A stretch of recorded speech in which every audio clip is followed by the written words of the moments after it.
lagi, suka-suka mereka. Pakai imajinasi mereka untuk mendapatkan return untuk mereka yang paling baik. Tapi kalau dari Menkyu sendiri arahannya apakah? Maksudnya lebih prefernya ke proyek-proyek yang komersil swasta, apakah proyek prioritas pemerintah gitu? Yang kita bilang ada nggak, jangan dipakai beli bond dan jangan dipakai beli SRB gitu. Hanya itu aja. Yang lain market base, suka-suka mereka. Pak Menkyu, kebijakan Bapak dikritik Pak Didik, itu gimana Pak? Pak Didik salah undang-undangnya. Salah Pak ya? Saya tadi ditelepon Pak Lambok, ahli undang-undang kan. Dia bilang sama saya, Pak Didik salah. Dan hal ini pernah dilakukan sebelumnya. Ini bukan perubahan anggaran, ini hanya uang kita dipindahkan saja. Nggak ada yang, saya udah konsultasi juga dengan Pak Lambok dan ahli-ahli hukum di Kemenkyu. Dulu pernah dijalankan tahun 2008 bulan September 2021 bulan Mei, nggak ada masalah secara hukum. Jadi Pak Didi harus belajar lagi kelihatannya. Pak, kalau yang 200 triliun itu, tapi ini yang silpa Pak? Silpa apa sal gitu Pak, yang berasal yang 200 triliun itu? Nggak ada urusan, pokoknya uang saya di bank saya geser, dari BI geser. Jadi Anda punya. Ini bukan dipinjemin, saya taruh aja, saya pindahin uangnya. Seperti Anda punya uang di bank A dan bank B, Anda pindahin uangnya dari bank B ke bank A. Uang Anda tetap kan, bentuknya sama ya, tabungan apa-apa. Jadi nggak masalah, cuma pindah aja. Cuman karakteristiknya beda. Kalau bank sentral nggak bisa diakses oleh perekonomian dan perbankan. Kalau di bank biasa bisa diakses dan bisa menjebak dan bisa memberi stimulus ke perekonomian. Itu utamanya. Jadi banyak yang salah mengerti. Seolah-olah saya memakai SAL untuk pembangunan atau uangnya saya ambil untuk pembangunan tertentu. Tidak.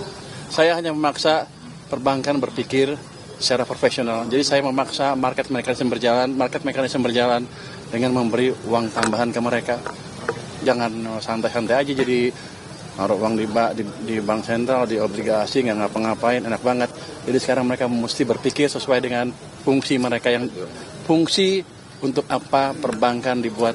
Imbarannya siapa Pak yang pusing Pak? Katanya apa ya? Saya pikir semuanya pusing. Pak, kalau untuk stimulus anggarannya dari mana aja, berapa sih Pak? Untuk stimulus yang terakhir kemarin diluncurkan, anggarannya berapa dan berapa yang udah di... Saya pikir yang paling besar kan yang 7 triliunan kan, yang untuk apa tuh? Saya lupa, 7 triliun untuk beras yang 2 kilo. Itu akan kita kasih 20 kilo ya, 2 kali 10, 2 bulan kali 10 kilo. Itu kan kasih 2 bulan pertama. Nanti kalau masih kurang, kita kasih lagi. Pak, quotes of the day dong Pak untuk anak muda yang soal keuangan. Nah, apa quotes of the day? Nggak, yang ada baru lagi sedikit. Tadi saya izin ke Pak Presiden, bulan depan saya akan mulai beredar di kementerian-kementerian yang besar, yang penyerapan anggarannya belum optimal. Kita akan coba lihat, kita akan bantu. Saya akan kasih waktu sampai akhir bulan Oktober. Kalau mereka kita perkirakan nggak bisa belanja sampai akhir tahun, kita ambil uangnya. Jadi potong lagi nih Pak, kita sebarkan ke program-program yang langsung siap dan berdampak ke rakyat. Saya nggak mau uang nganggur. Pak, sudah diperhitungkan kan dari kerugian apa? Itu boleh ngomong gitu. Itu quote of the day apa? Quote of the day untuk anak muda Pak, untuk memulai bisnis atau memanage keuangan dong. Jadi kalau mau berinvestasi ya, di instrumen apapun, pelajari instrumen itu apa. Jangan ikut-ikutan orang, jangan FOMO fear of missing out. Pelajari instrumennya apa, mereka pasti berhasil. Okay. Untuk cewek-cewek yang suka belanja Pak? Hah? Untuk cewek-cewek yang suka belanja? Belanja nggak apa-apa, belanja mau yang mahal, mau yang murah, tapi sesuaikan dengan kantong Anda sendiri. Jangan ngutang. Aku bayar Bapak, strategi Bapak itu dianggap sebagai, dibandingin sama pemain sepak bola tuh kayak strategi menyerang gitu Pak, dibandingkan dengan Bu Sri Mulyani yang ofensif. Defensif? Ya defensif, sorry. Saya nggak tahu, yang saya tahu beginilah cara menjalankan fiscal policy yang baik. Saya nggak pernah main bola juga, nggak jago. Mungkin kalau main saya ketinggalan terus, udah tua, nggak bisa. Tapi basically itu pada dasarnya itu. Ilmu fiskal yang wajar seperti ini. Ketika Anda punya, Anda sudah anggarkan, habisin. Kalau nggak berani ngabisin, jangan didesain, jangan direncanakan. Itu aja. Memastikan biar nggak NPL gimana Pak? Apa? Untuk memacu kredit biar nggak non-performing loan gimana Pak? Kan perbankan juga pinter harusnya. Kalau mereka kasih pinjaman nggak hati-hati jadi NPL, ya harusnya mereka dipecat. Tapi Pak, masalahnya kan sekarang katanya demand-nya yang lagi rendah gitu. Demand kredit nih Pak. Kalau menurut Bapak gimana? Siapa bilang? Tahun 2000, Anda ada ekonomi yang bilang begitu kan? Dia mesti belajar lagi ekonomi. Sebelumnya memang Jadi begini, seperti apa Pak? tahun 2021 semua sama kan? Waktu itu kredit tumbuhnya rendah sekali. Semua orang bilang kita kredit nggak bisa tumbuh sebelum ekonominya membaik. Saya balik, Ternyata saya injek uang ke sistem dengan cara tertentu ya. Saya kan bukan menteri, bukan gubernur bank sentral, tapi kita injek uang ke sistem pada waktu bulan Mei 2021 cukup signifikan. M0 tumbuh double digit dalam hampir waktu yang hampir bersamaan, kredit juga tumbuh. Teorinya begini, kalau Anda tiba-tiba ini berhubungan dengan opportunity cost of money. Kalau opportunity cost of money turun, bunga turun, uang ada dan uangnya ada misalnya, kan orang yang punya uang jadi nggak sayang belanja lagi. Kenapa? Loh, bunganya lebih kecil dari sebelumnya, gue habisin aja duit saya, kayak gitu. Sementara orang yang perusahaan yang mau ekspansi nggak takut lagi pinjam uang. Kenapa? Bunganya lebih dari sebelumnya. Ini kesempatan untuk berekspansi.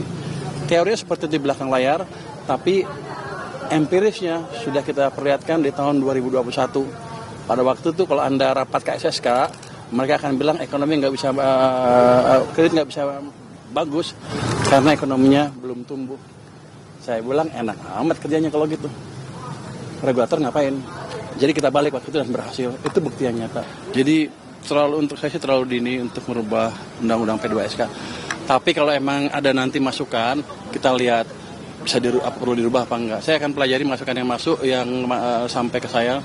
Nanti kan kita pelajari harus dirubah apa enggak. Tapi pandangan pribadi saya seperti itu. Jangan cepat-cepat ngubah peraturan. Di draft RUU-nya tuh ada yang Bank Indonesia harus ikut ke lapangan kerja segala macam itu Pak. Itu emang perlu kalau menurut Bapak? Saya nggak tahu. Saya belum lihat. Pada saja gini. Kalau di Amerika kan 3. Stability, price stability, unemployment kan lapangan kerja dan growth kan. Mungkin kita mau ikut ke sana. Saya nggak tahu, yang kemarin kan udah dirubah, belum masuk ya. Sudah sih Pak. Tapi kalau ini yang Kan gini, kalau menurut ilmu moneter, kebijakan moneter tidak bisa melakukan semuanya. Biar aja dia fokus dengan langkah-langkah yang dia bisa kerjakan. Jadi mungkin boleh ditambah sedikit-sedikit fungsinya, tapi jangan harap kebijakan moneter adalah satu-satunya yang bisa memperbaiki ekonomi kita. Jadi harus ada koordinasi atau concert effort antara fiskal dan moneter. Oke. Gubernur BI ikut rapat juga ya Pak? Dia yang pertama ya. hasil rapat yang tadi apa Pak? Enggak. Itu kan independen. BI kan independen. Anda jangan anggap pemerintah intervensi. BI itu independen, full independen. Pak, ini kan H-1 BI rate Pak. Ya? Ini H-1 BI rate. Oh, besok rapat. Enggak ada ngomongan, enggak ada penjara itu.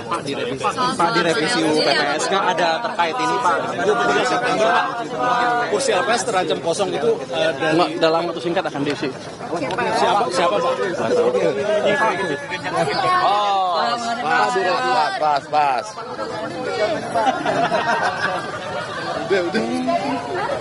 Hitung lagi, detailkan apakah sampai detail berapa sih sebetulnya cost per KWH dari desisi yang dibuat, dan kalau ada subsidi berapa subsidinya. Jadi belum terlalu matang, masih akan dihitung lagi oleh Pak Bahlil. Tapi prospeknya kelihatannya bagus. Pas masih ada nganggur di kementerian, Pak definitif Pak penggantinya Pak. Lapor ke Menteri Keuangan untuk rencana kerja lebih ke DPR Pak jadinya. Sebelumnya kan Bapak kalau nggak salah ketua LPS, nah itu kan lapornya ke Menq Pak ya rencana kerja. Nah itu diubah kan Pak? Kalau diubah, misalnya besok diubah oleh DPR, langsung ke DPR. Tapi kan kalau DPR nggak perlu berubah, maka kan 2 tahun kan, berarti tahun depannya baru otomatis ke DPR. Tahun ini harusnya masih ke Kementerian Keuangan. Tapi Bapak tidak keberatan kalau misalkan untuk perubahan itu Pak, LPS tidak perlu lagi melapor ke Kementerian Keuangan terkait dengan laporan rencana kerja itu Pak? Itu kan keputusan Mahkamah Konstitusi, kita hargai keputusan Mahkamah Konstitusi. Saya ikut hukum. Pak, besok datang nggak Pak pelantikan Pak? Besok datang nggak pelantikan besok? Nggak tahu, mudah-mudahan. Undangannya belum ada ya Pak? Siap.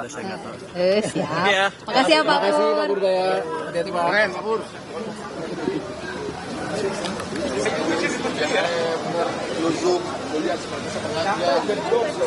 Lagi maju. Bang, jangan diconglorin gitu.